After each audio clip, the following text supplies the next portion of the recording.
গোটা দুনিয়াটাই পরীক্ষা। আল্লাহ যারে পছন্দ করে বেশি তার পরীক্ষাও। আসাদুন নাসি বালাআন আল আম্বিয়া, এই পৃথিবীতে আল্লাহ সবচেয়ে বেশি বালা মুসিবত দিয়ে পরীক্ষা করেছেন নবীদের। কারণ নবীরা আল্লাহর কাছে কম প্রিয় না বেশি প্রিয়? যেহেতু প্রিয় বেশি, পরীক্ষা। এজন্য মুমিনের উপর যদি পরীক্ষা আসে, মুমিনের উপর যদি অত্যাচার আসে, মুমিনের উপর যদি ধৈর্যের পরীক্ষা আসে, জেল জরিমানা আসে, মুমিন ওইটারে ভয় পায় না। মুমিন ভয় পায় একজনকে, চিল্লায় বলেন তিনি কে?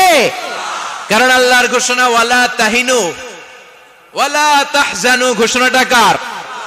ভয় নাই, তোদের চিন্তা নাই। আনতুমুল আ'লাউনা ইন কুনতুম মুমিনিন, তোমরাই বিজয়ী হবা যদি মুমিন হও, যদি মুমিন হও। এজন্য ধৈর্যের পরীক্ষা দিতে হবে, আল্লাহর উপর তাওয়াক্কুল করতে হবে, অত্যাচার আর জুলুম আল্লাহর নামে সহ্য করে যেতে হবে। চিল্লায় বলেন ঠিক কিনা? কারণ মুসলিমের সাথে আল্লাহ থাকে। মুসলিমের বদদুয়াকে বিশ্বনবী ভয় করতে বলেছেন, কারণ মুসলিমের বদদুয়ার মাঝে আর আল্লাহর মাঝে পর্দা থাকে। যারা দুনিয়ার বুকে জুলুম করে তাদেরকে ক্ষমতার মসনদ থেকে নামিয়ে দেয় কে? আর যারা মজলুম হয়, যাদের রক্ত দিয়ে জমিন ভেজে, তাদেরকে জমিনের ক্ষমতা দিয়ে দেয় কে? আর যারা রক্ত ঝরায়, ইতিহাস বলে তারা শেষ পর্যন্ত প্রাণ আর জান নিয়ে পালাবার জায়গাটা পায় না। চিল্লায় বলেন ঠিক কিনা?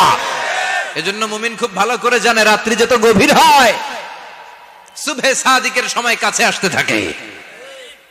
গর্ভবতী নারীর পেটের জ্বালা যন্ত্রণা, ব্যথার পেইন যত বাড়ে, নতুন মেহমান আগমনের সময় কাছে আসতে থাকে। তেমনি ইসলামের পক্ষের শক্তির উপর যদি অত্যাচার, অনাচার, স্টিম রোলার বেড়ে যায়, এটা প্রমাণ করে ইসলামের বিজয়ের সময় কাছে আসতে শুরু করেছে। চিল্লায় বলো ঠিক কিনা?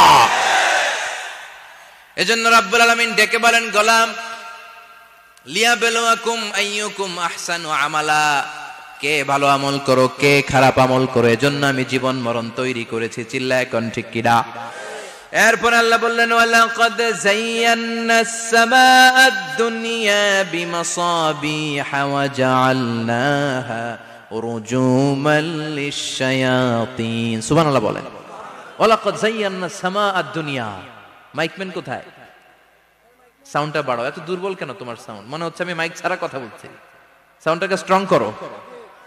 ওয়ালাকাদ যায়্যানাস সামাআদ দুনিয়া, I have beautified the closer sky with candles, with light and stars.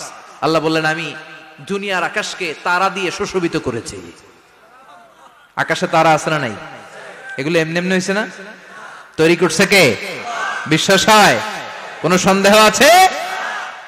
এখন তো লাইটিং ফাইটিং এর যুগে তারার যে কি সৌন্দর্য আমরা বুঝি না।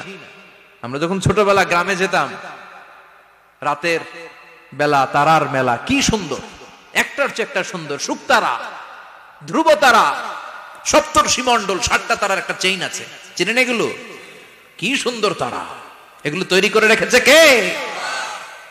প্রথম আকাশের মহাশূন্যকে আল্লাহ এই তারকা দিয়ে বিউটিফাই করেছেন। It's a candle.